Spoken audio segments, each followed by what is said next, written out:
ರಾಜ್ಯಗಳ ಮತ ಎಣಿಕೆ ಹೇಗಿರುತ್ತೆ, ಫಲಿತಾಂಶ ಏನಾಗುತ್ತೆ ಅನ್ನೋದು ಮೇ 4ಕ್ಕೆ ನಿರ್ಧಾರ ಅಂತೂ ಆಗುತ್ತೆ. ಅಲ್ಲಿವರೆಗೂ ಗಲಾಟೆಗಳು ಇದ್ದಿದ್ದೆ.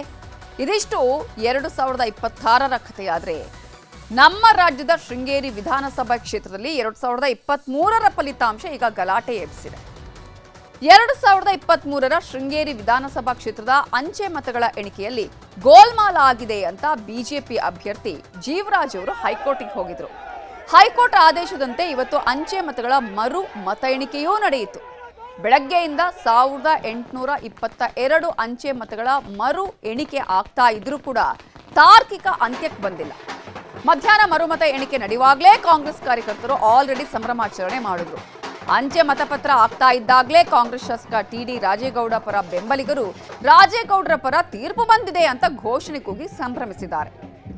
ಕಾಂಗ್ರೆಸ್ನವರ ಪ್ರಕಾರ ರಾಜೇಗೌಡರಿಗೆ ಮರುಮತ ಎಣಿಕೆಯಲ್ಲಿ 2 ಹೆಚ್ಚುವರಿ ಮತ ಸಿಕ್ಕಿದೆ ಅನ್ನುವ ಸುದ್ದಿ ಆಯಿತು. ಆದರೆ ಫಲಿತಾಂಶದ ಕುರಿತು ಇದುವರೆಗೂ ಅಧಿಕಾರಿಗಳು ಅಧಿಕೃತ ಮಾಹಿತಿ ಕೊಟ್ಟಿಲ್ಲ.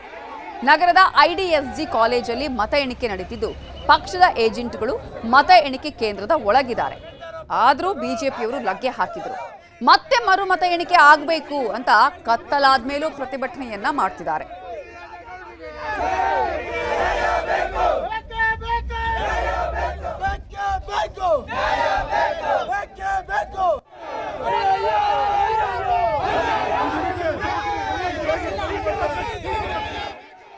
ಮತ ಎಣಿಕೆಯ ಫಲಿತಾಂಶ ಪ್ರಕಟ ವಿಳಂಬವಾಗ್ತಿರುವ ಹಿನ್ನೆಲೆ ಕ್ಷಣ ಕ್ಷಣಕ್ಕೂ ಐಡಿಎಸ್ಜಿ ಕಾಲೇಜಿನ ಬಳಿ ಬಿಗುವಿನ ವಾತಾವರಣ ನಿರ್ಮಾಣವಾಗ್ತಿದೆ.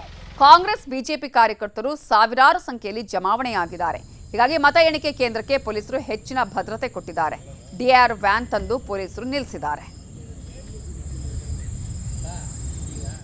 ಈಗ ಅಷ್ಟಕ್ಕೂ 2023ರಲ್ಲಿ ಶೃಂಗೇರಿಯಲ್ಲಿ ನಡೆದಂತಹ ಚುನಾವಣೆಯಲ್ಲಿ ಯಾರ್ಯಾರಿಗೆ ಎಷ್ಟೆಷ್ಟು ಮತಗಳು ಬಂದಿತ್ತು ಅನ್ನೋದನ್ನ ನೋಡಲೇಬೇಕು. ಕಾಂಗ್ರೆಸ್ ಅಭ್ಯರ್ಥಿಯಾಗಿದ್ದ ಟಿಡಿ ರಾಜೇಗೌಡಗೆ 2023ರಲ್ಲಿ 59,171 ಮತಗಳು ಬಂದಿತ್ತು. ಅಂದರೆ ಚಲಾವಣೆಯಾದ ಮತಗಳ ಪೈಕಿ 41.8% ಮತ ರಾಜೇಗೌಡರಿಗೆ ಸಿಕ್ಕಿತ್ತು. ಹಾಗೆ ಬಿಜೆಪಿ ಅಭ್ಯರ್ಥಿಯಾಗಿದ್ದ ಡಿಎನ್ ಜೀವರಾಜ್ಗೆ 2023ರಲ್ಲಿ 58,970 ಮತಗಳು ಬಂದಿತ್ತು. ಅಂದರೆ ಚಲಾವಣೆಯಾದ ಮತಗಳಲ್ಲಿ 41.7% ವೋಟ್ಗಳು ಸಿಕ್ಕಿತ್ತು. ಕಾಂಗ್ರೆಸ್ನ ರಾಜೇಗೌಡ ಹಾಗೂ ಬಿಜೆಪಿಯ ಜೀವರಾಜ್ ಮಧ್ಯೆ ಬರೀ 201 ಮತಗಳ ಅಂತರದಲ್ಲಿ ಸೋಲು ಗೆಲುವು ನಿರ್ಧಾರ ಆಗಿತ್ತು. 2023ರಲ್ಲಿ ಬಿದ್ದಿದ್ದ ಒಟ್ಟು ಅಂಚೆ ಮತಗಳು 1822. 2023ರಲ್ಲಿ ತಿರಸ್ಕೃತವಾಗಿದ್ದ ಅಂಚೆ ಮತಗಳು 279. ಜೀವರಾಜ್ ಅರ್ಜಿಯನ್ನ ಆಧರಿಸಿ ಹೈಕೋರ್ಟ್ ಆದೇಶದಂತೆ ಇವತ್ತು ಮತ್ತೆ ಅಂಚೆ ಮತಗಳ ಎಣಿಕೆ ನಡೀತಿದೆ. ಮತ್ತೆ ರಾಜೇಗೌಡಗೆ 2 ಹೆಚ್ಚುವರಿ ಅಂಚೆ ಮತಗಳು ಸಿಕ್ಕಿದೆ ಅಂತ ಹೇಳ್ತಿದ್ರು ಅಧಿಕೃತವಾಗಿ ಲೆಕ್ಕ ಹೊರಗೆ ಬಂದೇ ಇಲ್ಲ.